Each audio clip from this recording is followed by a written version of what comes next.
I have no shame in admitting that one of my favorite tennis players of all time is Martina Hingis. And when I first started watching tennis, I used to always root for a Martina Hingis victory. In the late 1990s, women's tennis was jam packed with superstar players Steffi Graf, Monica Seles, Gabriela Sabatini, all vying for championships. The last thing the women's tour needed was another entrant to ratchet up the competitive landscape. But that's exactly what happened when Martina Hingis burst onto the scene. Martina Hingis was born as Martina Hingisova in present day Slovakia, and she was named after Martina Navratilova. Her tennis playing mother wanted Martina Hingis to have a career as successful as that of Martina Navratilova. I've made a video talking about Martina Navratilova. You can check it out on this channel. Before Martina Hingis turned 19 years old, she had won all five of her major singles titles. In 1996, Martina Hingis became the youngest major title winner in history at the age of 15 years and 9 months, winning the doubles title at Wimbledon. She went on to make many youngest ever records. Although she was a teenager, she played more like a KG veteran. She won the 1997 Australian Open Singles Championship at the age of 16 years 3 months, defeating Mary Pierce of France convincingly. With that win, she became the youngest Australian Open champion in history. In the March of 1997, Martina Hingis rose to world number 1 in the women's tennis circuit and became the youngest ever to hold that position. At Wimbledon Championships 3 months later, Martina Hingis did what came naturally to her. She won with a hard fought 2-6, 6-3, 6-3 victory over Yana Novotná, becoming the youngest Wimbledon ladies singles champion in the Open era and the youngest ever since Lottie Dod in 1887. Being young did not faze Martina Hingis, largely because she began swinging a racket as a baby and her maturation process was set on fast forward. Everyone knows, and I've already mentioned, that Martina Hingis was named after Martina Navratilova by her mom/coach Melanie Molitor in hopes that her child would carve out a similar career. Martina Hingis said, "It was determined before I was born, with the name coming from Navratilova, who was a great symbol of freedom back in Czechoslovakia.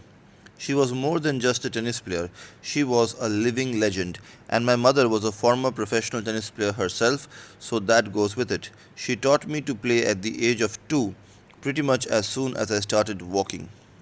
Martina Hingis began the 1997 tour season by winning 38 straight matches, and had she not fallen in the 1997 French Open final to Croatian Eva Majoli 6-4, 6-2, a calendar year Grand Slam would dawn her resume. Martina Hingis won 3 consecutive singles championships at the Australian Open in 1997, 1998 and 1999. She won the Wimbledon singles title in 1997 and the US Open singles title in 1997. On 7 occasions, Martina Hingis was a major singles finalist, twice at the French Open in 1997 and 1999, and thrice at the Australian Open in 2000, 2001 and 2002, and twice at the US Open in 1998 and 1999. In an era where women's players were pounding balls from the baseline with power and precision, Hingis's punishing ground strokes fit in perfectly. She went stroke for stroke with the game's biggest hitters, her edge coming from an extra measure of tactics and strategy.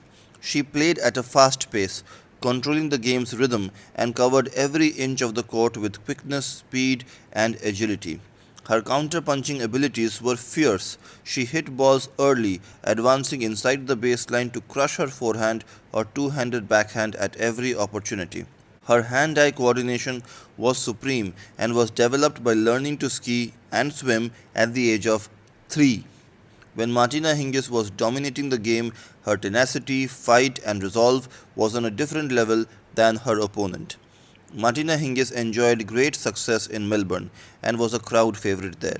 She earned her first title in 1997 with a routine 6-2, 6-2 victory over Mary Pierce in the Australian Open, after winning her third Australian Open in 1999 over France's Amélie Mauresmo 6-2, 6-3.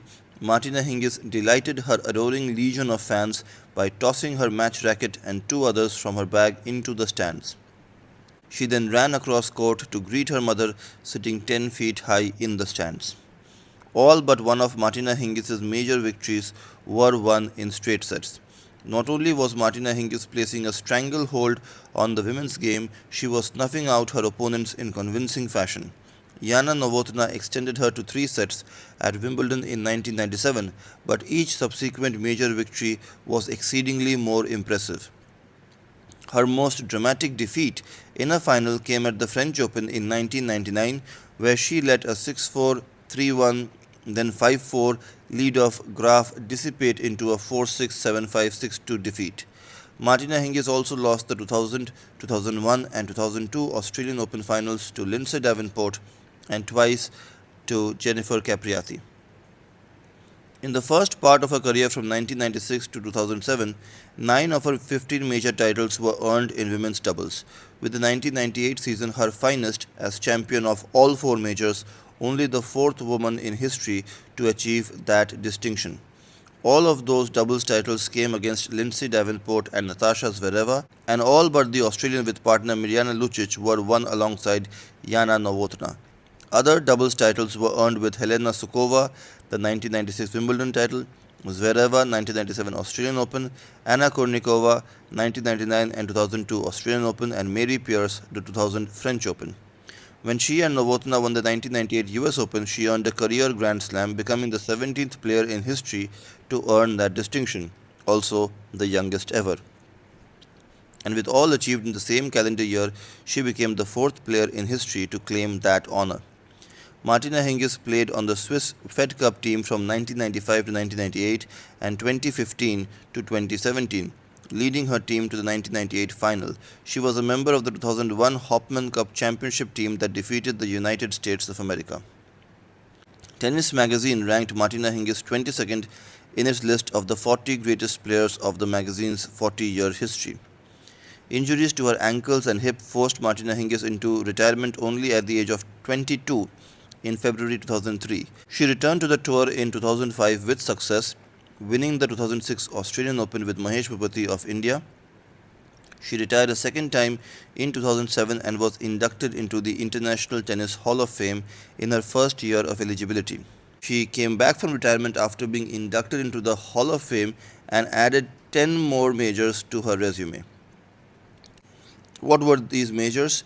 These were doubles titles at the 2015 Wimbledon, 2015 US Open, 2016 Australian Open with Sania Mirza, mixed doubles titles at the 2015 Australian Open, 2015 Wimbledon, 2015 US Open, and 2016 French Open with Leander Paes. Both Sania Mirza and Leander Paes are from India. 2017 Wimbledon, 2017 US Open mixed doubles titles with Jamie Murray of Great Britain. And finally, the 2017 US Open doubles title with Chan Yung Yan. Martina Hingis and Sania Mirza were named 2015 Doubles Team of the Year by the WTA and ITF World Doubles Champions by the ITF. Martina Hingis also won a silver medal at the 2016 Olympics in Rio in doubles with countrywoman Timea Bagzinski.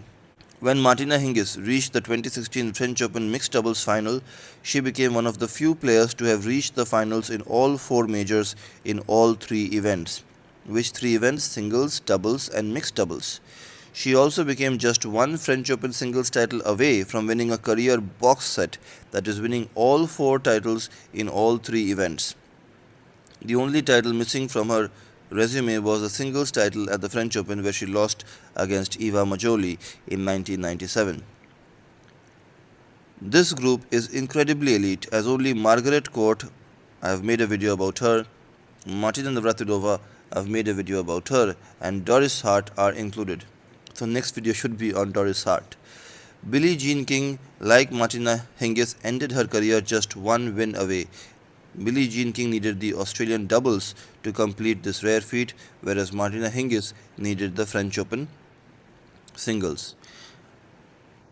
Martina Hingis has been keeping busy off of the court as well.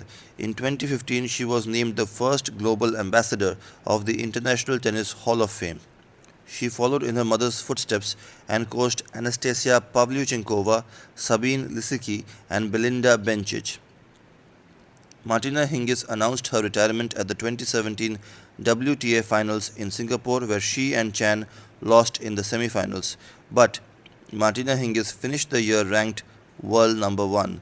They were also named doubles team of the year by the WTA. It was extremely fitting that Martina Hingis would end her career in the place she was for most of her time in tennis, on top.